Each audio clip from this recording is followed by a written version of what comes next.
গুলিতে লোক সমাগম অনেকটা কম। তার থেকে যদি অন্য বিভিন্ন ধরনের অনুষ্ঠান হয় সেখানে জনমানুষের উপস্থিতি অনেক বেশি। কিন্তু কেন আমরা অবক্ষয়িত হচ্ছি, অবলুপ্তির পথে এগিয়ে যাচ্ছি আমরা বলতে বাংলার সংস্কৃতি? তাই ধন্যবাদ জানাবো সংগঠনের সমস্ত কর্মকর্তাদের এরকম একটা মহতী উদ্যোগ নেওয়ার জন্য। আমাদেরকে সজাগ থাকতে হবে যে আমাদের পরবর্তী প্রজন্ম যাতে পাশ্চাত্যের যা কিছু ভালো তাকে নিশ্চয়ই সাদরে গ্রহণ করুক, সঙ্গে সঙ্গে আমাদের আদিম সংস্কৃতি তাকে নিয়ে এগিয়ে চলুক। সেটাই মনে হয় সঠিক মূল্যায়ন হবে। প্রাসঙ্গিকভাবে বলে রাখি, আজকের এখানে যে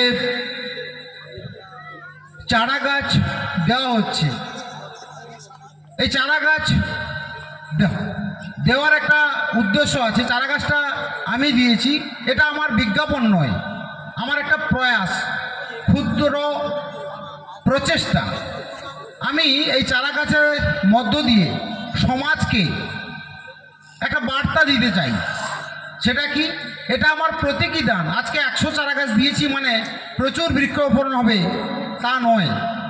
এই বৃক্ষ যেরকম বড় হয়ে আমাদের ছায়া দেবে, ফল দেবে এবং পরিবেশের ভারসাম্য রক্ষা করবে, ঠিক সেরকমই নতুন প্রজন্মের মধ্য দিয়ে এর প্রতিফলন ঘটুক।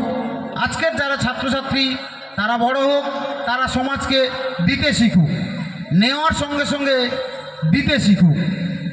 প্রাসঙ্গিকভাবে একটা বর্ণময় রবীন্দ্র কবিতা আমার মনে পড়ছে, দেখছিলাম, খুব প্রাসঙ্গিক, সেটা আপনাদের সামনে তুলে ধরছি।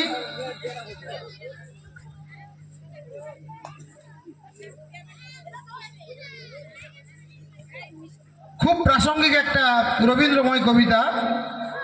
উধাও হলো গরুর গাড়ি, কুমোর পাড়া ফাঁকা, পোড়া মাটির কলসি হাঁড়ি, শোকেস ভরে রাখা, পাল্টে গেছে বক্সিগঞ্জটা শপিং মল আর ফ্ল্যাটে, কাউকে এখন হয় না যেতে পদ্মা পাড়ের হাটে, শুক্রবারে হাট বসে না রোজই এখন হাট, অনলাইনে চলছে শপিং, হাজার দোকানপাট, জিনিসপত্র জুটিয়ে আনছে গ্রামের যত চাষি, বিগ বাজারে হচ্ছে ফ্রিজিং, আমরা খাচ্ছি বাসি, উচ্ছে বেগুন পটল মূলো সব পাওয়া যায় তাতে, ধামাকুলোর জামানা শেষ কেউ তোলে না হাতে। অর্থাৎ খুবই প্রাসঙ্গিক একটা রবীন্দ্রময় কবিতা। বর্তমান পরিবেশ, বর্তমান সমাজ ব্যবস্থা নিয়েই এই কবিতাটা লেখা। যাই হোক, আপনাদের মূল্যবান সময় আর নষ্ট করব না। এরপরে শুনেছি যে একটা অনুষ্ঠান রয়েছে, সবাইকে আবারও আমার পক্ষ থেকে যথাযোগ্য স্থানে শ্রদ্ধা, সম্মান, সালাম, ভালোবাসা জানিয়ে শেষ করলাম। নমস্কার। ধন্যবাদ মাননীয় সত্যরঞ্জন ভূঁইয়া মহাশয়কে। উনি ওনার মূল্যবান বক্তব্য আপনাদের শোনালেন। তো এরপরে আমি মাইক্রোফোন তুলে দিচ্ছি আজকের সভার সভাপতি মাননীয় নিত্যানন্দ দাস মহাশয়ের হাতে।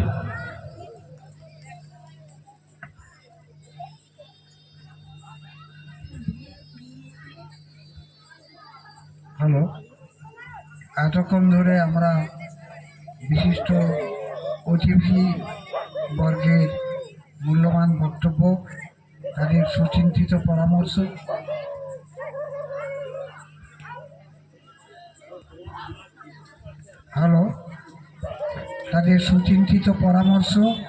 মূল্যবান বক্তব্য আমরা শুনলাম, আমরা প্রীত হলাম, আমরা সন্তুষ্ট হলাম। এবং এই বক্তব্যের মধ্যে যে জিনিসটি সবচেয়ে বেশি ফুটে উঠেছে সেটি হলো সমাজকে রক্ষা করা, কৃষ্টিকে রক্ষা করা, আর আমরা যে ইউরোপীয় সভ্যতায় পরপর এগিয়ে যাচ্ছি সেটা থেকে আমাদের বিরত থেকে আমাদের যে নিজস্ব কৃষ্টি এবং সংস্কৃতি তাকে বজায় রাখা। প্রয়াস আমাদের শুধু আমরা কজন ক্লাব নিলে হবে না, সবাইকে নিতে হবে। খুব দুঃখের কথা, সত্যজিৎ যে বক্তব্যটা রাখলো তাতে যেমন পরিবেশের ভারসাম্যের কথা বলেছে, সমাজের কল্যাণের কথাও বলেছে, কি করলে আমাদের সমাজের সংস্কৃতি বাঁচবে সেসব কথাও তার সংক্ষিপ্ত ভাষণের মধ্যে আমরা শুনেছি। কিন্তু অত্যন্ত দুঃখের কথা, বিগত বছর এই সত্যজিৎ অনেক চেষ্টা করে সেখানে একটি এই বর্ষবরণ উৎসবের আয়োজন করেছিল একটা অনুষ্ঠানের, কিন্তু এবছর আমি শুনেছি তার কাছ থেকে যে কেউ এগিয়ে আসেনি করার জন্য। কিন্তু তাদের এই অনুষ্ঠানটা করতে গেলে যে খরচটুকু প্রয়োজন সেটা তাদের তহবিলে থাকলেও আমরা মানুষের সাড়া পাইনি, সত্যজিৎ পায়নি। এটা খুব দুঃখের কথা, এটা আমার কাছে খুব দুঃখের কথা। আমিও বয়স হয়েছে, তবুও বিভিন্ন অনুষ্ঠানে আপনারা আমাকে ডাকেন, আমি যাই, কখনো না বলিনি। বিগত বছরও ওখানে অনুষ্ঠানে আমার বক্তব্যকে খুব ছোট করে রেখে সভাপতির দায়িত্ব বঙ্কিমবাবুর হাতে দিয়ে, সেই বঙ্কিমবাবু আজকে উপস্থিত আছেন, তার হাতে সেই দায়িত্ব দিয়ে চলে এসেছিলাম এখানকার বর্ষবরণ উৎসবটাতে যোগদান করার জন্য। আমার এই বয়সেও আমি বলছি না আমি একেবারে বিশিষ্ট লোক, কিন্তু আমি চেষ্টা করি বাংলার সংস্কৃতিকে বাঁচানোর জন্য। এবং আপনারা দেখবেন আমি ইংরেজি বিষয়ের শিক্ষক হলেও আমি গতকাল থেকে যত কথা বলেছি একটি কথাও ইংরেজি আমি বলিনি, এবং যে শংসাপত্র বা অভিজ্ঞানপত্রটি দেওয়া হয়েছে তাতেও সমস্ত বিচারক, প্রধান অতিথি এবং সভাপতি হিসাবে আমার স্বাক্ষরও বাংলায় স্বাক্ষরিত হয়েছে। আমরা চাইছি বাংলা, আমি আগেও বলেছিলাম, বাংলার সংস্কৃতি আমাদের ভারতের সংস্কৃতি, আর ভারতের সংস্কৃতি বিশ্বে সমাদৃত। আমরা কেন চাইছি না সেই সংস্কৃতিটাকে বাঁচিয়ে রাখতে? এই আমরা কজন ক্লাব কতদিন করতে পারবে জানি না, এখনো পর্যন্ত সেই সংস্কৃতি বাঁচিয়ে রেখেছে, সমাজ কল্যাণমূলক কাজে তারা নিয়োজিত।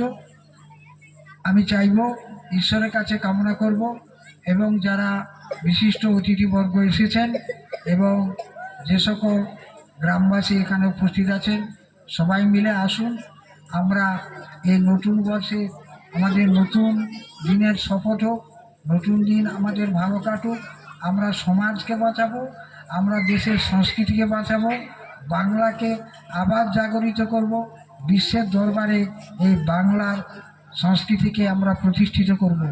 যে অবলুপ্তি হয়ে গেছে তার জন্য অনুশোচনা করে লাভ নেই, যা হবে ভবিষ্যতে সেইটাই আমাদের কাম্য। তাই আসুন আমরা সবাই প্রয়াসী হই, একটি ক্লাব নয়, একজন মানুষ নয়, সবাই মিলে আসুন। সবাই মিলে যদি আমরা এই কাজে হাত লাগাই তাহলে আমরা দেখব বাংলা আবার সবার সেরা হয়ে উঠবে। এই কামনা আমি করি, প্রত্যাশা করি, এবং আপনাদের কাছে আমি আশা করি নিশ্চয় আপনাদের কাছ থেকে ইতিবাচক উত্তর পাবো, এই বলে আমি মনে করি। আর একটি কথা বলি যে আমাদের অনুষ্ঠান কাল রাত 12টার আগে থেকেই শুরু হয়েছে। বর্ষ বিদায়টা আমরা এর সঙ্গে যুক্ত করেছি, তার কারণ হচ্ছে যে যেমন আমি গতকালও বলেছিলাম, প্রতিমার যে প্রকাশ, সেই প্রকাশের জন্য দাসীর প্রয়োজন হয়। তাই প্রতিমা যখন নির্মিত হয় তখন দেখবেন দুপাশে দুটি দাসী থাকে। তা আমাদের এই বর্ষ বরণ যখন করব তখন স্বাভাবিকভাবেই আমাদের বর্ষ বিদায় সম্পর্কে দু চার কথা বলতে হয়, সে কথা গতকাল বলেছি। এবং গতকাল থেকে আমাদের আনুষ্ঠানিক সবার কাজ শুরু হয়েছে এবং সেটা চলছে যতক্ষণ পর্যন্ত সাংস্কৃতিক অনুষ্ঠান না শেষ হচ্ছে ততক্ষণ পর্যন্ত ওই সবাই কাজ করবে। কিন্তু গতকাল রাত্রি 12টাতে আমরা যে কাজ করেছি, রাত্রি 12টার পরেও আমরা এখানে ছিলাম, রাত্রি 2টার সময় আমরা বাড়ি গেছি সমস্ত পর্বে কালকে যা প্রতিযোগিতা ছিল সে সমস্ত কাজ শেষ করে। অতএব আমরা ভেবেছি বা আমরা কজন ক্লাব ভেবেছে যে বিশিষ্ট অতিথিকে ডাকলে আমরা পাবো না। তাই আজকেই তারা বিশিষ্ট অতিথিবর্গকে ডেকেছেন এবং সবার কাজ সেই যে শুরু হয়েছে সেটাই চলছে। অতএব সবার কাজ নতুন করে শুরু করা কোনো প্রাসঙ্গিকতা নেই বলে সভাপতি হিসাবে আমি তাই কেউ যদি মনে করে থাকেন যে বিশিষ্ট অতিথিবর্গ কে বরণ করা হয়ে গেছে এরপরে বলে আমার অনুষ্ঠানটা করা ঠিক হবে না, এটা আমার মনে হয় একটু ভুল বোঝাবুঝি হচ্ছে। কারণ এরপরে তাহলে তো এই যে মিষ্কার অনুষ্ঠান আছে, খেলাধুলা আছে, প্রতিযোগিতাগুলো আছে, সেগুলো তাহলে কী হবে? অতএব আমি স্মরণ করে দিই, সবার কাছে অনুরোধ রাখি এই ব্যাপারটি বুঝবার জন্য যে আমাদের অনুষ্ঠান চলছে, চলবে। সেই একেবারে সাংস্কৃতিক অনুষ্ঠানের পরিসমাপ্তিতে আমাদের এই সবার কাজ শেষ হবে। তাই কিছু না মনে করে সবাই আসুন, এগিয়ে আসুন, সবাই হাত বাড়ান। এরা যে আমরা কজন ক্লাব যেটা করেছে তাকে আমরা তাদের এই অনুষ্ঠানকে আমরা সাফল্যমণ্ডিত করি এই বলে আপাতত আমি আমার বক্তব্য শেষ করছি। ধন্যবাদ আজকের সভার সভাপতি শ্রদ্ধেয় নিত্যানন্দ দাস মহাশয়কে। আজকের বরণের অনুষ্ঠান ও আনুষ্ঠানিকভাবে যে বর্ষবরণ উদযাপন অনুষ্ঠান আমরা এখানেই সমাপ্ত করলাম। এরপরে রয়েছে নৃত্য প্রতিযোগিতা, এরপরের অনুষ্ঠান রয়েছে